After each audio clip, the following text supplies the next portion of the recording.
A realidade é o que inventamos. Ese era o leitmotiv do pintor José Vázquez Cereijo. O Museo Provincial acolle Eu sempre soñei a miña historia, unha antoloxía da obra que o artista lucense legou á súa viúva Anne. Lo que siento hoy, sobre todo, es una inmensa felicidad y paz. Y bueno, mucha gratitud también por lo que él me ha legado y bueno, llevo tiempo con el deseo de querer compartirlo con todo el mundo y se ha hecho realidad.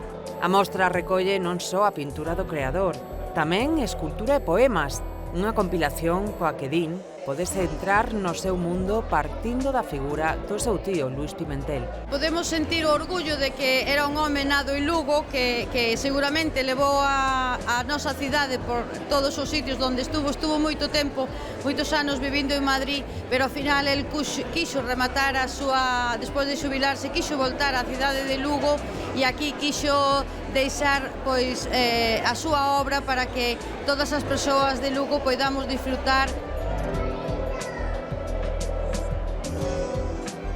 Lugo é un acto revolucionario que se xuntaron aquí cousas importantes e serias e a nosa ciudad puxose de largo con cousas internacionales. Eu creo que este tipo de historias dice moito de un artista que estaba oculto porque era tímido, reconcentrado e con tendencia á melancolía viveirense. Alleo a normas e movementos, disciplinado, metódico e puntilloso. Un pintor capaz de universalizar os seus sentimentos de que deixou a figuración tradicional para facer unha figuración lírica e, máis tarde, pasar ao surrealismo. Y a partir de allí hizo una pintura llena de expresividad, llena de obsesiones, llena de miedos, llena de ternura, llena de lirismo.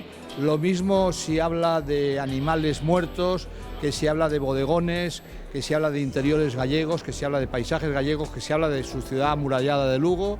A exposición estará aberta e de balde ata o vindeiro 22 de setembro no Museo Provincial.